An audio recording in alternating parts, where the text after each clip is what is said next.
Welcome to the InfoWars Nightly News. I'm David Knight. It's Monday, December 1st, 2014, and here are our top stories. Tonight, season's greetings from Ferguson. It raised a broader issue as to whether we are militarizing domestic law enforcement unnecessarily, and is the federal government facilitating that? I will be signing an executive order that specifies how we are going to make sure that that program is accountable, how we're going to make sure that that program is transparent. Well, over the last several days, we've seen tremendous movements in the price of gold, the price of oil, both tumbling. Oil is at the lowest point it's been in 5 years. And of course, there's some interesting backstories in both of those. Let's look at gold first. The reason for its decline was a referendum in Switzerland.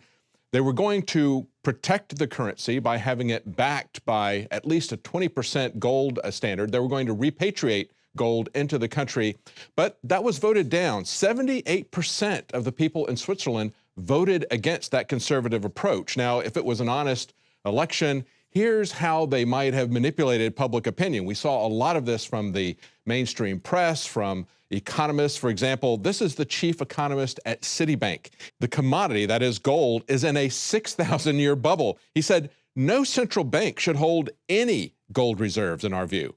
He said, a central bank holding 20% of its balance sheet in any single commodity is, quote, highly unorthodox and a risky investment strategy.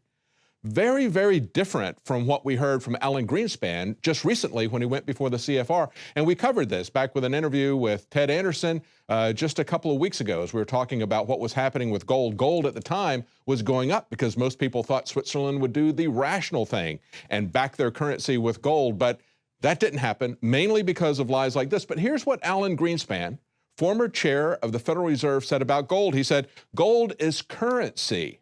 No fiat currency, including the dollar, can match it. That's what Alan Greenspan said. Yet, in the run-up to this referendum, we hear this banker from Citibank saying gold is in a 6,000-year bubble. In other words, it's been overrated through entire human history. That's the kind of lies that prevailed, apparently, in this referendum. And so now gold that had hit about $1,400 dropped into the $1,100 range, rebounded about 4% today into the $1,200 range. Now, Russia's currency dropped 4%, not having anything to do with gold, but having to do with oil. We see that Saudi Arabia is making a major move against U.S. oil shale.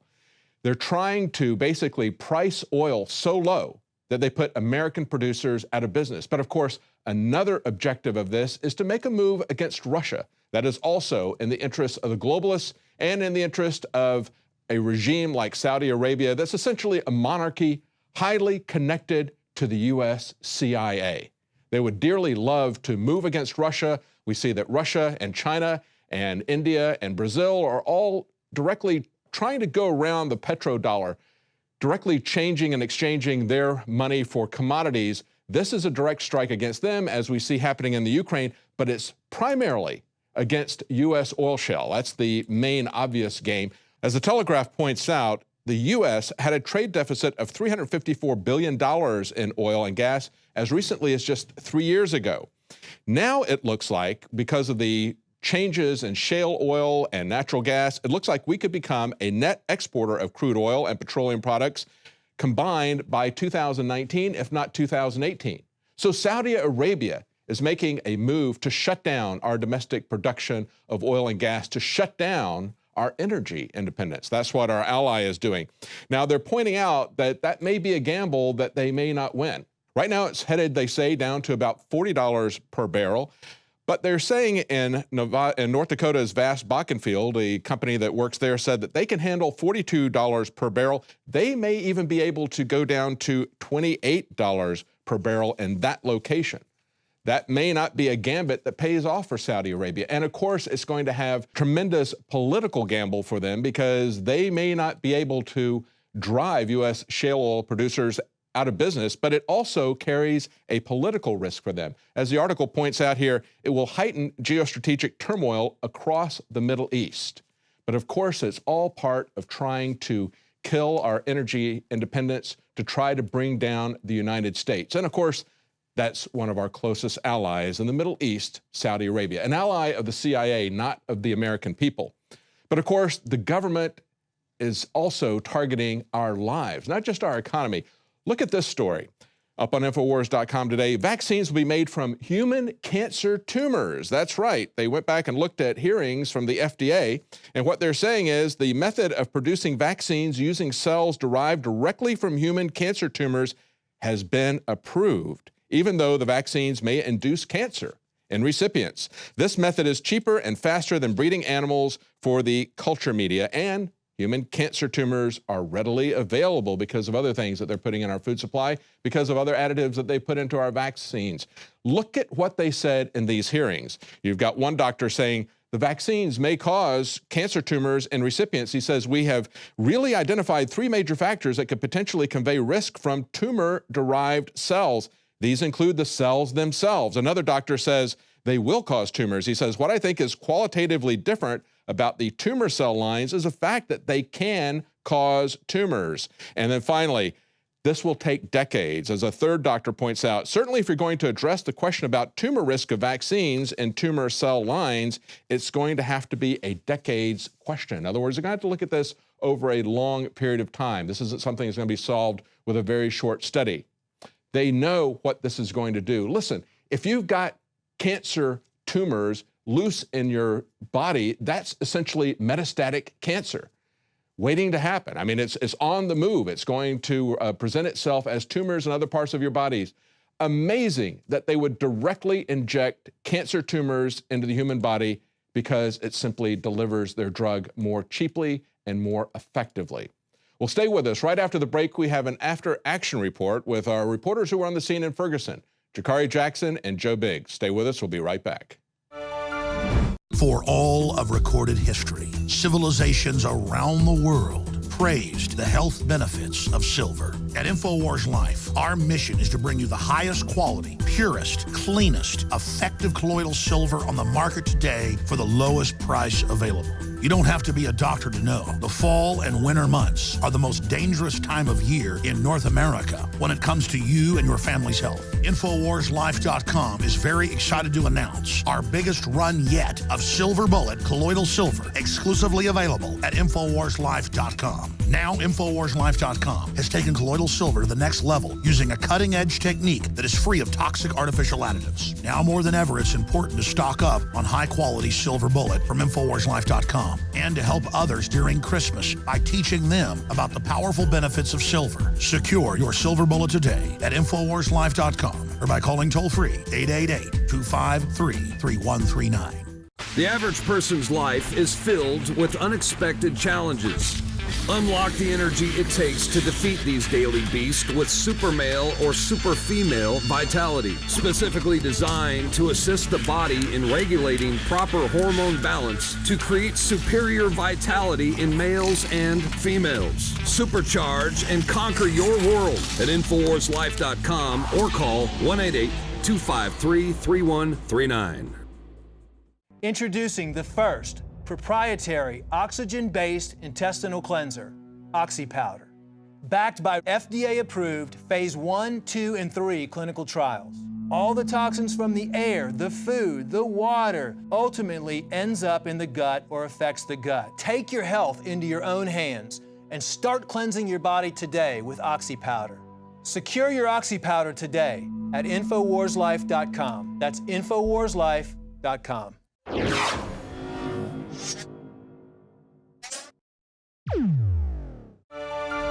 Well, today our reporters who are live on the scene in Ferguson, Jakari Jackson and Joe Biggs, are back with us in the studio to kind of do an after-action report. Now, one of the things I want to look at is the provocations that occurred on both the side of the system, as we'll put it, because it's not just the police and their actions on the street, but it's also the grand jury system, and there's a whole history about that. But we're also going to talk about what happened on the other side. How do we distinguish the rioters from the demonstrators? And then, of course, there's the innocent people in the middle, the hardworking small businessmen who I believe were probably going to, for the most part, be run out of business. Welcome back, guys. Oh, thank you. It's good to be back. Glad to see you made it back safely. Yes. Yeah, I've caught up on much needed rest after this trip. Well, you know, we're looking at what happened there, and I guess let's start with the businesses, because we talked to Stuart Rhodes with Oath Keepers last Wednesday, and they had voluntarily protected without pay. They're not security guards, and we're going to talk about that later on as what happened after the report. It got a lot of attention from the local press, as well as the scrutiny of the feds and the local police there. So we're going to talk about what's going on there as they try to protect for free some businesses there. But a lot of businesses basically just trusted the community, and things didn't work out too well for them. Yeah, we met a couple people out there the night they announced the decision for Darren Wilson not to indict him. And one of the ladies we met, she had worked at a barbershop right there on West Florissant. That's where a lot of the action took place, where the McDonald's is, where the Quick Trip is. And she decided not to board up her business. And we asked her, why did she board up your business like many other people had? And she said, I had faith in my community. We met a guy who was across the street. He had a cell phone store, and he said a similar thing. But the thing about this, David, is that many of the people who were coming in to cause these problems, they weren't from the city of Ferguson, Missouri. They came from other parts of St. Louis, so they came from Chicago, and they came out there to kick up stuff, burn buildings down, loot, and then leave these people with the bill for it. So a lot of the things that you see on TV, even though it's being blamed on the people in Ferguson, and I'm sure there were some people out there from Ferguson as well, but many of them were from outside communities. And, you know, I think, Jagari, there's some parallels there. We look at the police community and the sense that you've got outside agitators from Washington are basically coming in and changing the way they interact with the community, changing the training, having a shoot-first approach. And we've seen that happen in New Mexico, where the police shootings there per capita are so much worse than they are anywhere else in the country. And just recently, an instructor with New Mexico State Police Academy said, this is a shoot-first curriculum that you're teaching. I'm not going to have anything to do with that. And then recently we've seen rookies who have just basically come out of this kind of instruction with their guns drawn, shooting a man who just enters a stairwell without any warning, or pulling up and shooting a 12-year-old that's holding a BB gun without any warning. The rookie jumps out. There's an experienced guy driving, but it's the rookie that does the shooting, because that's the way they're being trained. So we've got outside provocateurs from outside of the area coming in and changing the police departments and essentially jeopardizing them, because when people realize that the police are going to shoot first, that's going to really change things on the street. It's already changing people's attitudes. But there's also, I think, a naivete that the people in the community had, thinking that there wasn't going to be anybody from outside the community, that there wouldn't be any bad apples even within the community that would do anything to them, and just trusting that. And I think we see that same type of thing happening inside the police force, where they're very reluctant to take any action to purge out those within them who are bad actors. Over and over again, we've seen Frank Serpico and others say, look, you're going to have bad people in the police. It's a cross-section of society. So you have to punish the bad guys in the police department, just like you have to punish the bad guys outside the police department. Yet they seem to be unable to believe that there's bad guys in their community, just like the shop owners couldn't believe that there's bad guys in the community. And they're burning down real police departments in a way. Exactly. I mean, the actions I see from police now are very similar to when I saw combat in the early 2000s. You know, you go in automatically, guns drawn, shoot to kill mentality. You know, but now the way the military has shifted the rules of engagement, it's you don't fire unless you're fired upon. That's the mentality that protect and serve should be. That's what the police officers should have, and they have made this transformation to coming out and you know, routine traffic stops. I've been pulled over, and the police officer already has his gun drawn for no reason. You know. So that mentality has got to stop, or we're not going to see these killings go down anytime soon. Yes. You know, the police brutality is out of control. It is rampant across this entire country. And like you said, I mean, these guys have that shoot first mentality, and that's just something that's got to be stopped. And we've got some statistics we're going to cover about whether or not that we really have a kind of a war zone that they need to be that concerned about. The statistics don't support that. We're going to have that as well. But before we go on to talk about the grand jury and talk about the number of police killings that are out there, let's talk a little bit about what you guys saw in terms of deliberately standing down from protecting businesses, because there's been a lot of pushback against some Oath Keeper volunteers trying to protect one building with 4 businesses in it, a mixture of Asian, Black, and white businesses, owned businesses, and trying to protect that one building. And of course, they've pushed back quite a lot against them, really threatened them with arrest because they said you need to have a security guard license. They're not doing it for employment, they're doing it for free, and so that's not a legal requirement. But talk about how they stood down. Yes, we saw right across the street immediately after the decision was announced, they were broadcasting it live via a radio system. And, people kind of freaked out, oh man, they had various reactions to it. And immediately somebody came across and threw a bottle and it busted out the windows of the Ferguson Fire Department, which is right next to the Ferguson police station. More than that, right across the street, they had various businesses, a cell phone store, a Boost Mobile store that got robbed, got looted. And it just shows you, and it's not even so much knocking the police, but everybody has this mentality that if it gets bad, I'll dial 911 and the police will come and save me.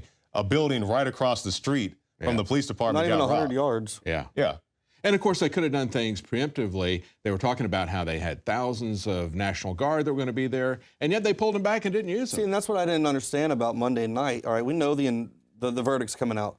We knew that at 1 o'clock in the afternoon when him and I were sitting at the Clayton Justice Center, which is a little bit further south of Ferguson. And they're like, all right, we're going to release it at 4, then 5. And then we find out 8 o'clock Central Time. And I'm like, okay, you're going to do this at nighttime when we can't see what's really going on. This is a setup. And more to that Biggs is talking about, they've been having those protests outside the police station regularly. And what time do the people get there? 8, 9 o'clock. Yeah. So you're going to wait till you have the optimum amount of people out there in front of the police station. They also had more police officers and National Guard, and so, well, police at that point. But, you're going to wait till everybody is there and then release it. That was just, I believe, intentional. Designed to fail. Well, they 2 even hours, had nighttime curfews because they knew that back in August when things it was about 2 hours after the verdict, I would say, maybe an hour and a half when we went over to West Florissant. Hour and a half, 2 hours maybe. We get over there, and at this point, I remember, we were live, and I'm sitting here talking about how there were hundreds of SWAT police officers out there. When you say just tons. Yeah, heavy armor, everywhere. MRAPs, all that stuff. Meanwhile, a mile and a half away, you've got West Florissant Avenue burning to the ground. By the time we get out there, I counted 20 officers. That's it. Yeah. You have fire trucks out there. There were way more firefighters on the ground trying to extinguish these fires to save businesses, and you didn't see any of these police officers help protect the firefighters or stand in front of the businesses. They all lined up at the road at the McDonald's and stayed away from where everything was going on. They or they would get cowered. in a line and get provocative, like getting in front of people's face and like, don't cross. Oh, this. they were more worried about us walking behind them than they were about the people out there doing donuts in the road and shooting guns out the side of the window. I mean, one of those rounds could have hit one of those firefighters who was just simply trying to save a business in the community. And So we see them getting very provocative with peaceful protesters, but totally standing down and leaving the area when there's any violent crime. That's much like we saw in August. And they said, oh, we've learned from our mistakes in August. We've come up with a standard on how we're going to deal with the situation if it happens again. And quite frankly, I didn't see that on Monday. I praised a good bit of the way the police officers handled the week prior in some of the smaller protests. They weren't violent, really. They just kind of went after some people and they arrested 3 people a day or so. But Monday night, when the indictment or the non-indictment was out, just complete collapse.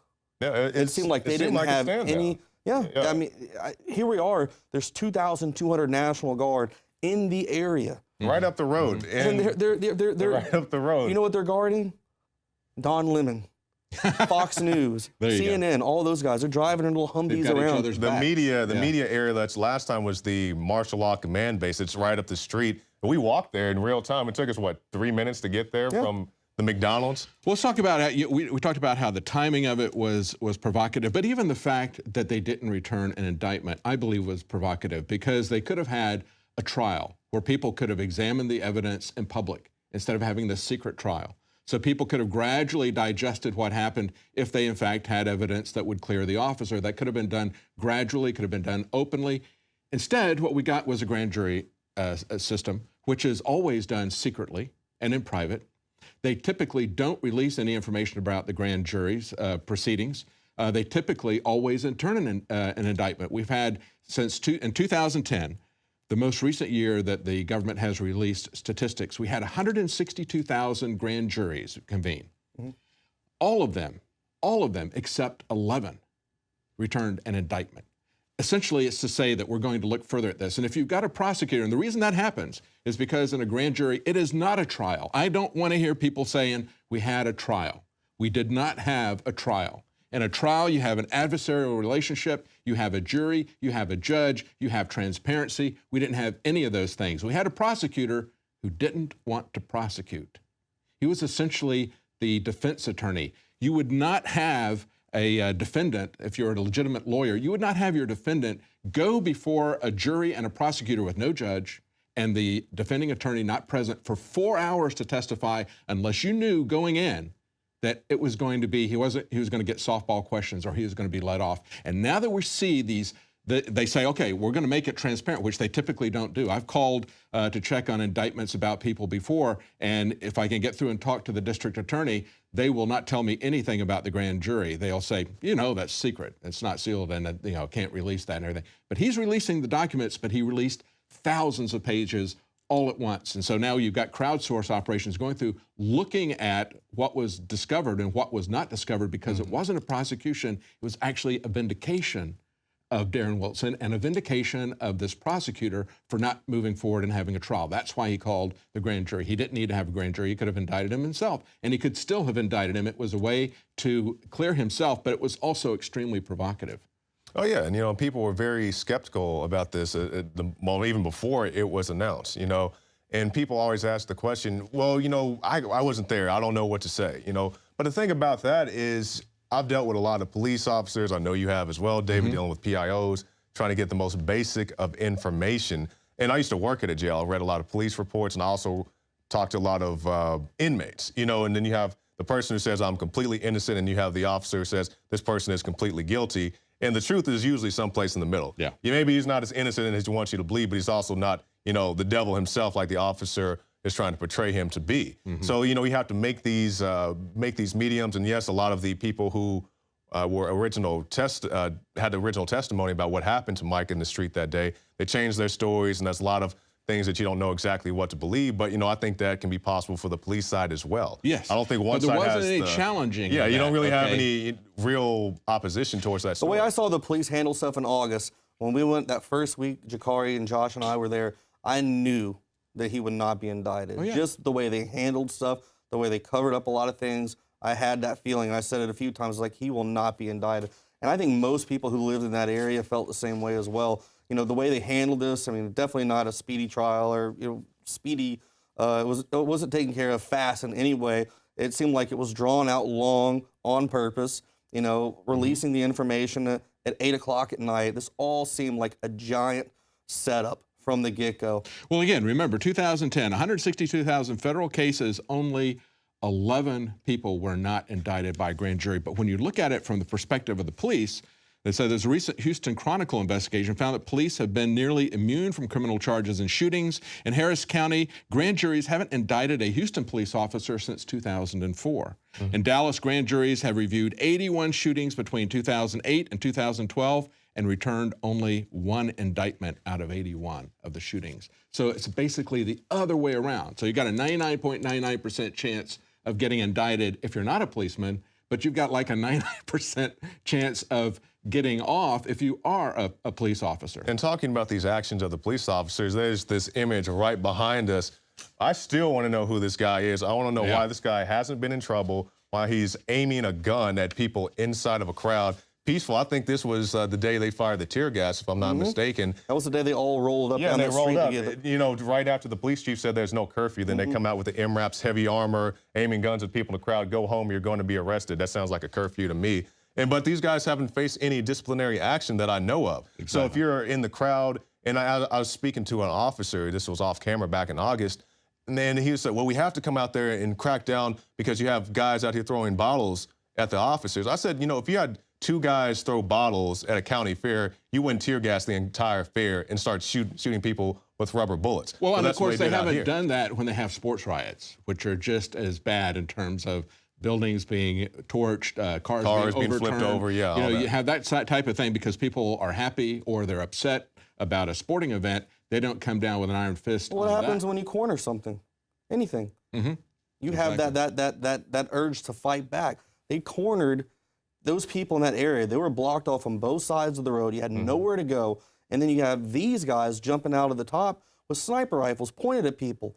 You know, when you're out there and you've got kids and grandparents around, you know, and you're a young guy and you see laser dots, you know, popping up on children and elderly, you're going to get angry. Yeah. They incited most of the violence every time. You know, when we were out there in front of the police station, most of the nights there was a lieutenant, I never got his name, handled the men really well. He kept them back, and they didn't use shields or anything like that. They just sat there in a regular uniform, hands in their pockets with like a winter coat. No incidences. Nothing happened. Some people would refuse to get out of the road, and they'd get arrested. But it would never lead to any kind of bad violence until that kind of stuff right there would happen. When they show up in all that equipment, and you're sitting there like, all right, we're out here protesting. Some people are refusing to get out of the road. That doesn't mean you should have a gun pointed at you. Every way they handled the situation was just completely wrong. They incited the violence. They wanted it. That's what they want. Yeah, absolutely. This particular prosecutor has a long history as well. Since 2000, they've had 14 police shootings. They've only had convened a grand jury indictment 4 times. They haven't had any indictments. But going back even to 1992, because what he did in this trial is something he'd never done in his career before, and that is saying he's going to have a full trial with all the evidence. Typically, grand juries are a very short-term thing. It's a kind of a cursory next step to a full investigation, to a real trial. But going back, they took in this article from Mother Jones. They went all the way back to his history, to 1992. And in that situation, you had a man who was 62 killed, okay, white man. This is not a white against black. This is not somebody being singled out. This man was killed by a police officer who hit him with his car as he was chasing somebody else. Now, what this prosecutor said was, he said, well, yes, officers in pursuit need to use not just their lights, but their sirens. This officer did not have his sirens on. And he goes, but then that begs the question as to what is pursuit, because this only went on for 0.2 of a mile. So I don't think he was really in pursuit, so we're going to let him go. It's that kind of prevarication against something where they're not necessarily that this is premeditated, not necessarily this is something that was targeted, but it was misconduct. And they turn the other way and look the other distance. Even on something like this, they basically give it a pass and prevaricate over the idea of what is legitimately pursuit or not. Clearly, he was pursuing the guy and not doing it in terms that he should have done. Oh, yeah. We see this all too often, not just in Ferguson, but in many other cases as well. We talk about the situation that happened in Albuquerque. You know, they shoot a guy who's homeless. He's camping out in the woods or whatever. You know, he says, I'm going to walk down. Please don't shoot me. As soon as he walks down, flashbang grenades, guns go off, dog attacks him. They shoot him multiple times while he's on the ground. A situation like Kelly Thomas out there in California. You know, they beat the guy to death over the course of 20 minutes on camera. The cops get off. A white guy, son of a police officer who taught, you know, and who was an instructor teaching people how to handle encounters like that. And yet the rules have changed from when he was a police officer to today. And that's the thing that is really concerning. But there's another part of this. And of course, we have a story that's up on NoWorldOrder.com, Darren Wilson and the Reality of Blue Privilege. And this is what the St. Louis County police detective who inaugurated the investigation said. He said, anytime I'm involved in an officer-involved shooting, fatal or otherwise, it's always during my initial investigation listed as an assault on law enforcement. Okay, Officer Wilson was the victim of the assault we were investigating. That's the presumption that he comes into with it. Okay, that he's exonerating a victim, and that's what we saw being presented. As if you look at the testimony within the grand jury, that's the way they presented it. That is a systemic problem that needs to be addressed. And the thing I'm concerned about is how this has been spun racially to avoid addressing the real systemic issues that are here, that go to the training, that go to the union involvement, that go to the law enforcement Bill of Rights that Joe Biden put in after so many different attempts to give them a different treatment before the law. Go ahead. And you're not even going to hear MSM, you know, Fox or CNN talk about stuff like that. You know, another way that they help fuel this entire racial thing, they go, Mike Brown, the 18-year-old kid, was killed by Darren Wilson, the white officer. They can't go, an 18-year-old man was fatally shot by an officer. They help fuel that racial war. And, you know, what it does is it gets people angry. Yeah. You know, and then it also it takes away the focus on what's really going on, like you said, the actual issue that's underlying there, the training, what's going on, or lack thereof, I should say. Yes. Yeah. You know, that's something that needs to be fixed. And that's another thing that makes me always feel like, all right, this seems like a big setup, because they don't even cover those issues. All they care about, white, black, black, white. Yes. What color, color. That's all you see. What do you think about Obama's response to this? Basically, I've heard him say a couple of things. Number one, he wants more federal involvement. I'm sure he does. Okay, that's always a solution to everything, right? And then he wants to look at racial quotas and racial mixtures between the. So again, more federal government, and let's make this all simply about race. Well, I found it interesting, too, that he gets Leslie McSpadden, you know, Michael Brown's mother, to go to the UN and talk about the militarized police and all of that as well. I thought that was a very weird move, and I didn't really understand that. What did you think about that? Well, you've got the federal government under its, I think it's Section 1033, where they're pushing all of this equipment onto local law enforcement. Really, really hard pushing on it. At the same time, this last summer, most people don't realize that they stopped a 60-year-old program to give surplus equipment to firefighters who really need that equipment. They don't. These are small rural departments that don't have the money to buy this, but they came up and said, we're not going to give that to you anymore because we're going to now enforce an EPA ruling that's 25 years old that we've never enforced before. They were more concerned about emissions from their military vehicles that didn't meet EPA specs than they were about the pollution from the forest fires. I mean, it was clearly, you know, a ridiculous rationalization, and they got political support because firefighters get organized, so they got that rescinded. But you can clearly see in that the police are, that the federal government is desperate to militarize the police, to equip them, as well as the training that we're talking about. They want to put that militarized equipment in their hands. That, in and of itself, makes them approach the public differently. And then, you know, the statement, we gave it to them, but we didn't think they would actually use it. Yeah. And we don't just see this in Ferguson. I believe it's Ohio State has MRAPs now. School systems in San Diego have MRAPs now. So it's a growing trend, you know, from the biggest cities to the smallest. Podunk, sheriff's departments, police departments are gearing up with all this type of gear. And like you said, they have the training or the lack thereof to use these things properly.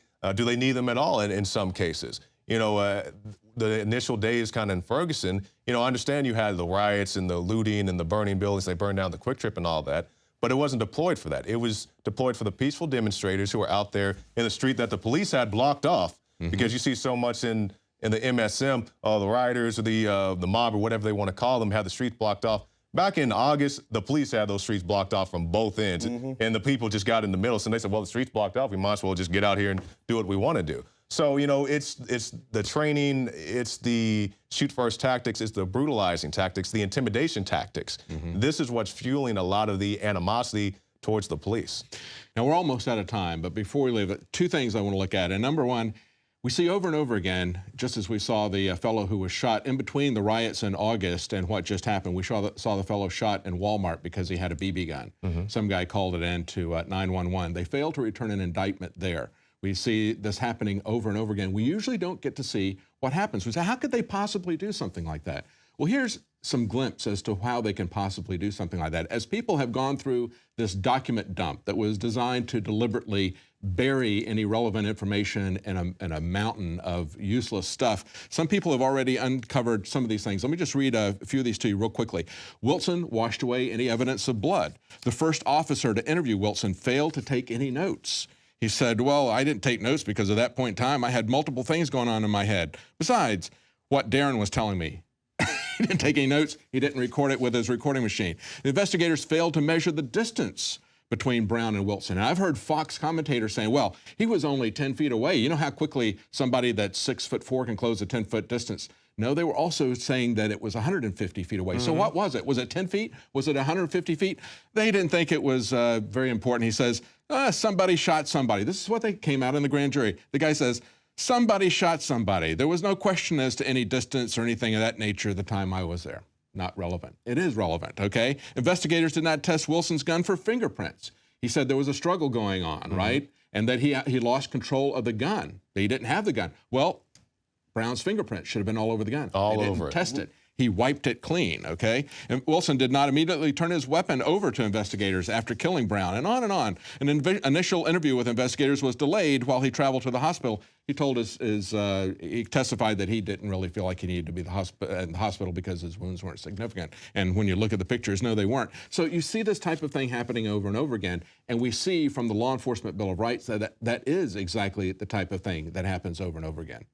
Oh, yeah, and just speaking about the distance between Darren and Mike Brown, you know, he said he had the initial confrontation where Mike reached in the window and they were struggling over the gun. He said he tried to fire the gun and he had his hand jammed in the trigger guard, in the trigger guard, and he couldn't fire it. You know, this is all relevant information, particularly when you're talking about the fingerprints. And then, you know, he does the interview with, Stephanopoulos, and he says Mike was about, 35 feet away, but the prosecutor said he's about 150 feet away. You know, that makes a huge difference. That's a big difference. If you got an unarmed man and he's 150 feet away, that's a big difference versus, 35 feet or versus 10 feet. You know, especially a guy the size of Mike, you know, a guy 6'4", almost 300 pounds. He's not, the fastest guy on the planet. The system is lying to us. The system is covering stuff up. But at the same time, it's also lying to the police. And one of the things that it's lying about is their risk on the street. They tell them with the killology course that I just talked about that's being taught in Albuquerque that it's a war zone. There's people out there that don't want you to go home and see your family tonight. You have to take care of them before they get you. Pushing that narrative all the time. Is that really true? No. We have an article here from Zero Hedge. A recently published FBI report accidentally proves that while the police claim cops face growing threats from a rowdy population, the opposite is true. Now, this is what they found. They found that they had 76 law enforcement officers killed in the line of duty in 2013. 27 of those were felonious, in other words, involved with a gun or a struggle, okay? Half of them, the rest of them, were killed in accidents, like automobile accidents. And they say half of those were officers who weren't wearing their seatbelts that they regularly ticket people for. So you see that you've got, in most of these cases, it is not that they're in that high a danger, especially when you look at the number of police officers who are killed versus the number of people that they do kill. It is way out of proportion. Yeah, definitely agree on that. Yeah. It's mind-blowing to see how they've handled this entire situation. You know, when you go out there and you point guns at people, you come out in riot gear. You know, that, to me, that goes, okay, you want to start something. Yeah. You know, and then when you have these outsiders out here, these agitators, I mean, all that does is just fuel that battle. And it's the rules of engagement that they're pushing on them.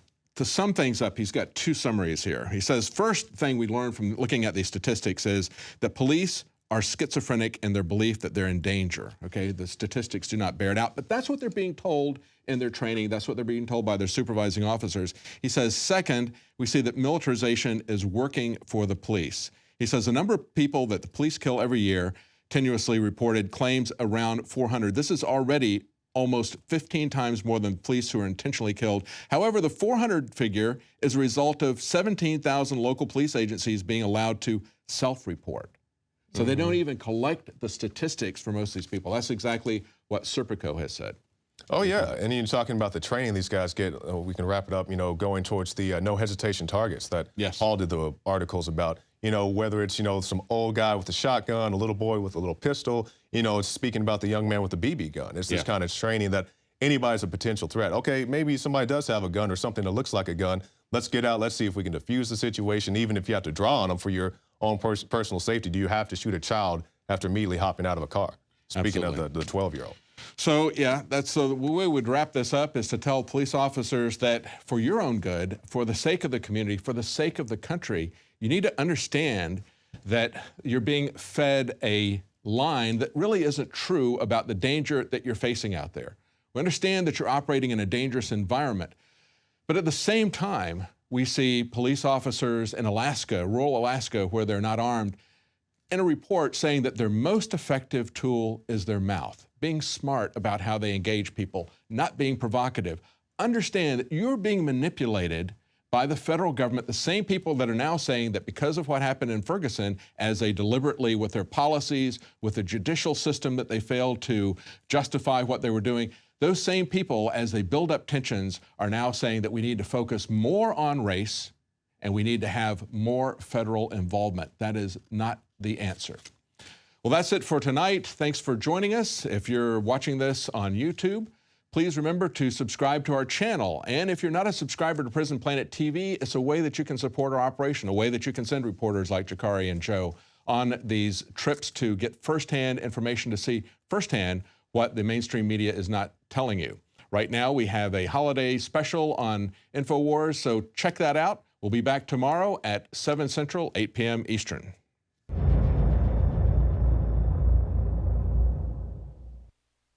Celebrate the spirit of freedom and liberty upon which our nation was founded at InfoWarsShop.com. Molon Lave is ancient Greek for come and take it. This popular design combines both classic Greek Spartan imagery with modern M16 assault rifles. Now available in women's tees and proudly made in the USA. Celebrate the spirit of 1776 with the George Washington brass belt buckle or this incredibly sharp-looking 1776 hat. Badass. And be sure to check out the new arrivals at InfoWars Life, where you can prepare your body to perform at peak levels with Survival Shield, Nascent Iodine, Super Male Vitality, and Fluoride Shield.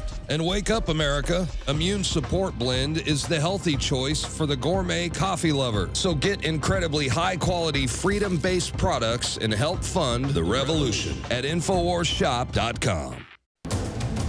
You are watching the InfoWars Nightly News, which airs 7 p.m. Central at InfoWarsNews.com. Members can share their passcodes with up to 11 other people, and your support is helping us defend liberty worldwide.